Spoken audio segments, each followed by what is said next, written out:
you've made it to the 5th and final part of this Blender tutorial. Well done. Pat yourself on the back. You've made your pencil. Now we just have to render it using a ray tracing render engine and make it a final image that you can export from Blender to social media, wherever you want really. I will show you how to render that into a simple video where we can make the pencil just rotate maybe. If you want to be a bit more extravagant, feel free to do so. Just take the information I tell you here and implement it into your own animation or your own render or whatever you like.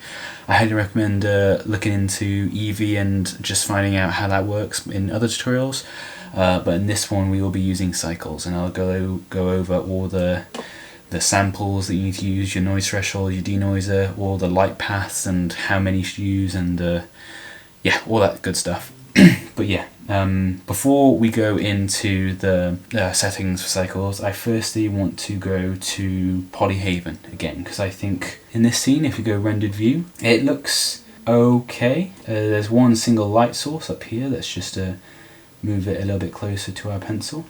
It looks okay, and the background at the moment is grey. Let's move it up to white by selecting this world view, and then let's darken that a little bit there. That gives us a better view. In fact, we can delete this light or just hide it from the viewport, and yeah, this pencil looks okay in the render view, but this background is a bit boring. This isn't really like this metal, for instance, isn't really getting, we can't see the details for the most part because there's no differentiation in the background. So to solve that, we will go to Polyhaven and download a HDRI. So let's find one indoors shot, shall we? Let's go with Studio. Why not? So what a HDRI is, or an EXR in this instance, these two options. This is a less accurate colours, and I believe it's a little bit bigger, and then this is EXR, which is losslessly compressed, so there's no compression, or you don't lose any of the image quality. So we'll go with an EXR or HDRI, it's up to you. 1K is a good level of quality for our purposes, but basically what HDRI is, or EXR, is for our scene it's going to be a 360 image which we can put into our world lighting. So our pencil will be lit using this image, this 360 image, which will give it a lot more realistic lighting, which is great, which is what we're looking for. So let's download the EXR or HDR, it's up to you. So what we do is you go to our downloads and drag the EXR file to our pencil folder. We can remove that now, and we can close down Google Chrome, and then we can open this image up. If we click on this yellow circle here, go environment, go open, and then we find that EXR and bring the brightness up to 1, and then we go to rendered view. We can see it lights up our scene accurately. This is at 1K now, so we can see it's quite pixelated, but that is no worries. We will just get rid of it. Well, let's bring the brightness down first. We will get rid of that by going to our rendered view, going to film, and then selecting this transparent. So now everything in the world settings is disappeared. We can't see it, but the lighting still affects our models and objects and stuff. Brilliant. Let's go 0.8. But anyway, that's all sorted. So what we can do is we'll go to output, and we can change this aspect ratio to something like, let's make it a 1:1 aspect ratio. We'll go 40p by 1440p by 1440p. Now let's go render region and crop region, so it only renders what's in this camera view, and I like to go 25 frames per second because I'm from Britain, and right now we're rendering it using a PNG, which is good enough. And if we go RGB, it will render our pencil and the background, but it will make the background black. But if you go RGBA, that will render the background as an alpha channel, which is invisible, as I mentioned before. Yeah, it just won't render the background. With a PNG, with a JPEG, it'll render it as a background. PNG has that extra channel. Let me just double check so I'm not talking out my ass. Yeah, brilliant. It gives us that alpha channel, which is great. Let's do a compression rate of 10%, not 15. But anyway, let's go to the actual render settings. So what we can do is we can bring this way down. 4,000 samples is way too high. Let's bring it down to a multiple of that, to 256, I believe. But yeah, the noise threshold, that is good. A 0.1 to 0.001 is good enough. That's like, that will get rid of a lot of the noise in the image, because when it renders these samples, that it's basically taking noise and then it just cleans it up as a final image. So the lower the noise threshold, the cleaner your image, but obviously it will take longer to do that, to actually lower noise threshold along with denoising, which is what this selection box does here. But yeah, that's good enough for our purposes. You can, if you have a different scene, you can experiment with the max samples and the noise threshold and see what works for you. There's actually a strange phenomenon that occurs when you go to like a noise threshold of 1 or 0.5 and have samples all the way up. It kind of like does produce a decent image, and it doesn't take too long, but sometimes the lighting looks a bit off. It's a weird phenomenon which I might link in the description of this video, but we'll see. But anyway, let's move on. So light paths.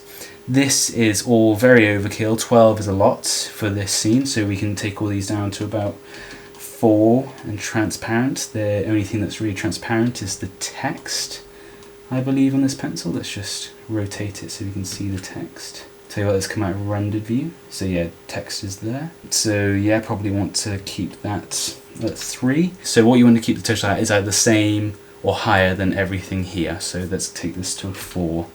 This has to be equal, if not more, to everything below it. And then with caustics, that usually occurs when light's bouncing through water or glass or something of that nature. So we don't really need these for this scene. So the reason I'm lowering all these settings is because we don't want our scene to render quite quickly.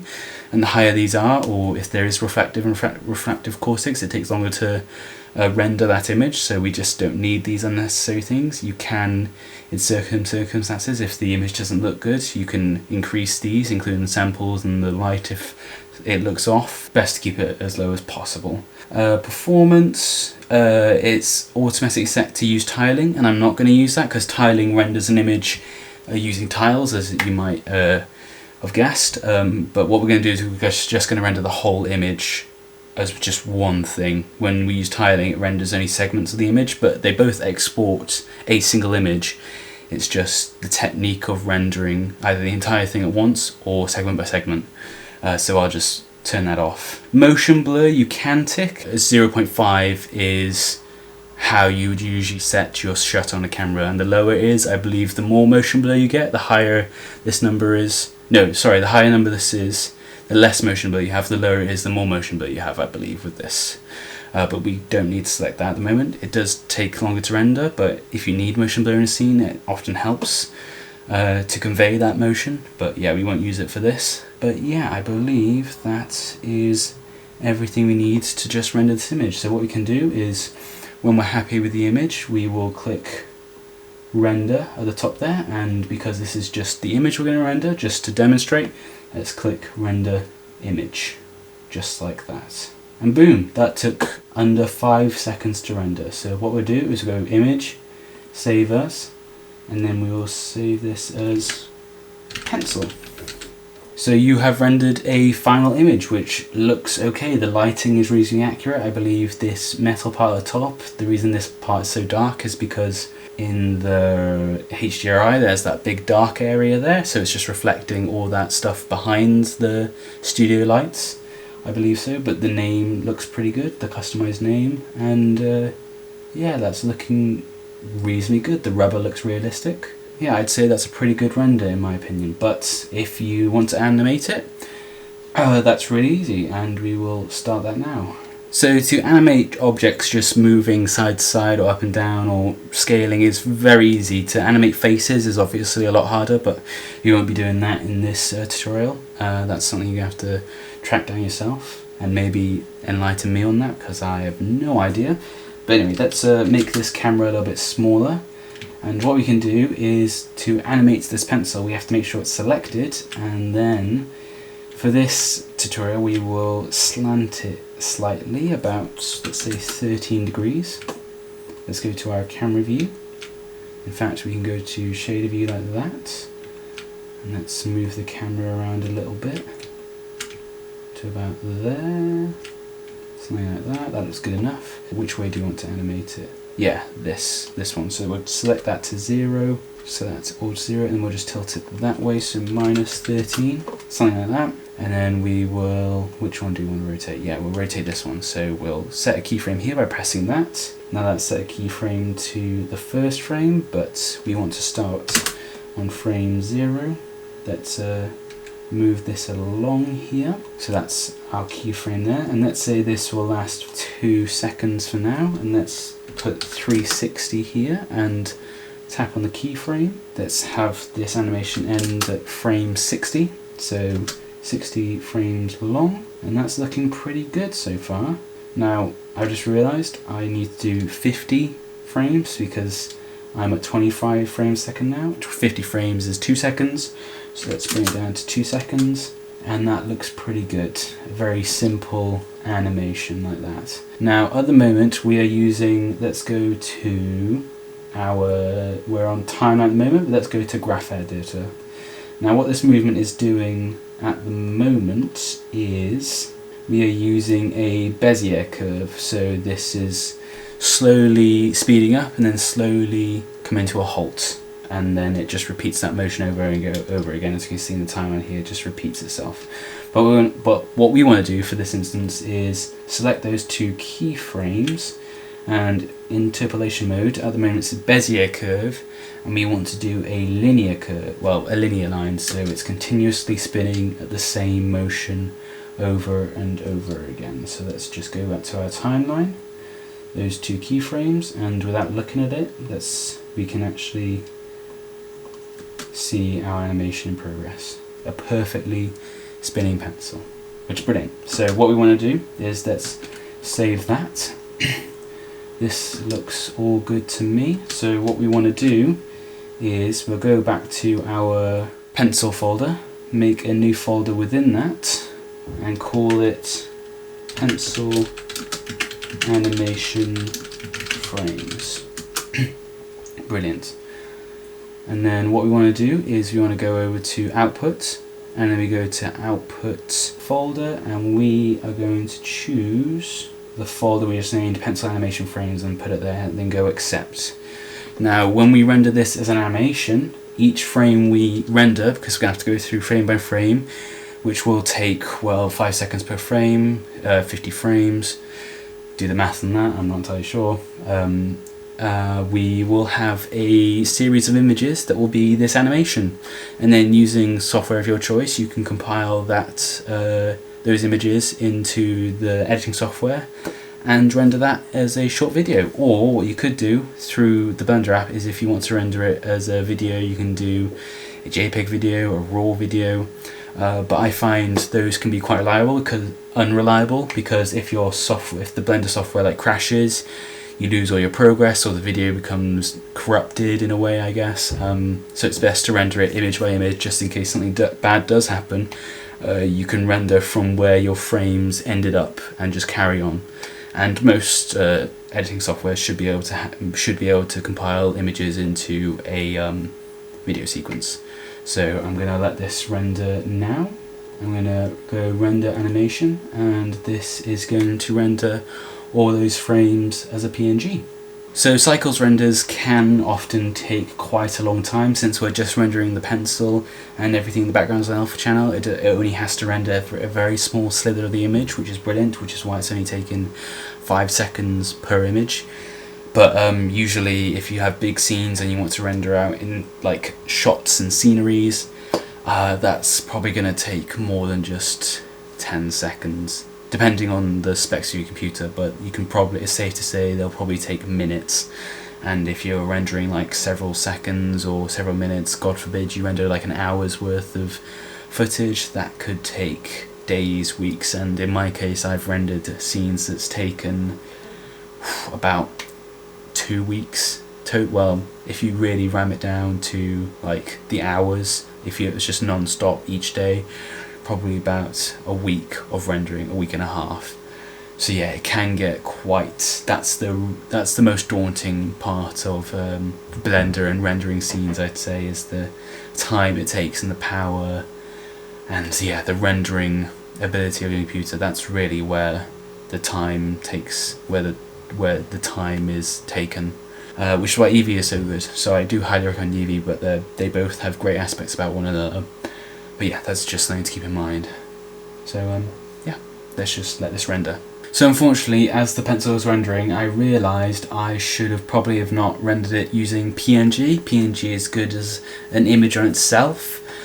I should be using, to make an animation, or to get the most out of the animation, is I should be rendering using, where is it, TIFF is what I've been told, I've been recommended. And also, when you render animations, I don't think you necessarily should render it with an alpha channel. I know images, it's a good option to have, but I believe RGB is good enough. Alpha channels, I think, adds extra data that it may not necessarily, well, may not be necessary. So I'm going to try that all again using TIFF and RGB, and then I'm going to try and put that into editing software. So yeah, I'm going to render that all again into a new folder. So I did the math, and with each frame taking about 5 seconds long, and then timesing that by 50, and then that gives me 250 seconds to render all those frames, divided by 60 to get how many minutes. That came to about 4.2 minutes, roughly. But yeah, anyway, the frames have been rendered, all 50 of them. Now all we have to do is take it into our editor, our film editor of choice, in my case Davinci Resolve, because it's free, so you at home can do it as well. Yeah, just take these images, select all these images, and then place that into the Davinci timeline, and you should get a rendered preview of all the images as a film sequence. So I hope you, as the creator of your own pencil, are happy with the results. You should be proud of yourselves. You managed to go from not knowing anything about Blender to actually animating a scene and animating a pencil that looks reasonably realistic using cycles and procedural textures. Basically everything was made by your hand, so you can now say that you technically have made a pencil by hand. I mean, it's virtual, but it's still, you can still show people it, and you can show people that you have made something, you've made a pencil. That's brilliant. Most great ideas start off with being written down with a pencil or typed up on a computer. But yeah, it's a great achievement, and you should consider yourself that this is a great first step for you in hopefully a further future into Blender, if you are interested in it. I hope I haven't bored you. I hope I haven't made you not want to do Blender. I hope this has made your passion for 3D modeling and making something with your own hands on using virtual software. I hope that's I hope I've made you have an appreciation and maybe a little bit of love for this art form, I guess you could call it. But yeah, I will see you later. Goodbye. Have a good day. Drink plenty of water, and yeah, be good. Bye.